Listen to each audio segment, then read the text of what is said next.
qu'on y accède côté route en dépassant la Villa Bernasconi ou le long de l'air depuis la gare Nancy-Pont-Rouge, mais au parc Feder. Serait-ce les grands feuillus, la nostalgie des chapiteaux ou encore l'enchantement des yourtes? Pas seulement. La programmation musicale y est aussi pour quelque chose. Souvent les festivals c'est un genre de supermarché de spectacles incohérent avec des tas de choses complètement différentes qui n'ont rien à voir. Nous on essaie de créer un univers pertinent, cohérent, qui se tient.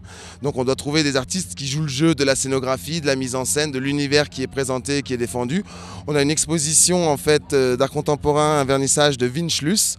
Et c'est lui qui va dicter un peu le ton. Donc on a cherché des groupes qui non seulement sont dans cet univers de déglingue, décalé, poétique, mais aussi les groupes phares du moment. En tout cas dans l'underground un peu alterno genevois, le groupe phare ces temps-ci pour nous c'est Gros Oiseau, qui sont composés de 3 musiciens mythiques, Paul Courlet de Antioche Kirm, Julien Israélian de Imperial Tiger Orchestra, What's Wrong With Us, et puis Nicolas Tissot qui est un performeur contemporain, un musicien assez connu ici. Ils ont fait une formation un peu prestigieuse. Avant de faire de la musique ensemble, on se retrouvait beaucoup dans les mêmes endroits, à Genève, les concerts, à l'écurie, à la cave 12, dans ce genre d'endroits, et puis on s'est connecté un peu naturellement. Moi j'avais déjà fait de la musique avec Julien, le percussionniste. Non c'est pas vrai, j'ai pas fait de la musique, j'ai fait une tournée avec lui quand il jouait dans un autre groupe et moi dans mon groupe précédent. Paul je le connaissais du soir, des sorties, des concerts et tout ça, et puis on s'est aggloméré comme ça. Avec plein de poils dans ma barbe, je te regarde pour voir si tu vas me donner quelque chose à manger. Oui, mais tu ne donnes rien, tu es méchant, méchant, méchant, méchant, méchant. J'essaie de trouver le mot juste, quoi. Le mot juste, souvent, ça peut être un mot très simple, en fait. Je suis à la maison, j'écris un texte.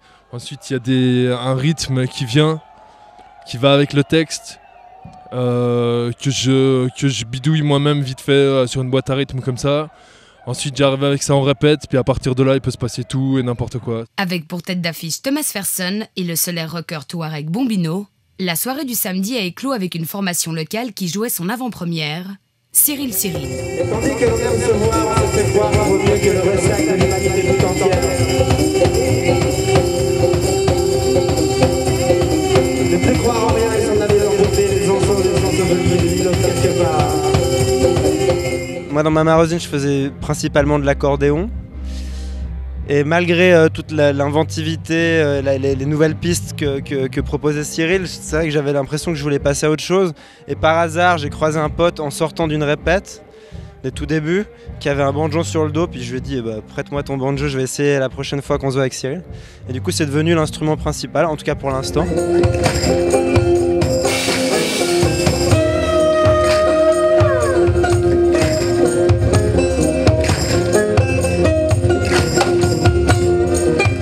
Je suis vraiment batteur et percussionniste, mais très musique contemporaine. Et là, je me suis vraiment créé un set original pour ce projet-là. Donc voilà, il y a une sorte de volonté de faire un pas vers l'autre en transformant un peu ses habitudes, quoi. Alors on y va, on dégomme, on picole et on sort sur les patins. Jusqu'au bout de palais, la fête à musique, la fête à tue-tête. Cette année, le cœur névralgique du festival, c'était la fête à Toto. Concept de fête foraine conçu et animé par le collectif nantais Toto Black. Du pur délire à la sauce 80s décomplexée. C'est une genre de vieille fête foraine des années 30, complètement onirique, décalée. On dirait qu'ils jouent sous acide et puis c'est complètement fou. Ça nous emmène dans des univers merveilleux qu'on a vu que dans des films ou dans des séries. Et c'est une trentaine de comédiens qui nous jouent un rêve merveilleux.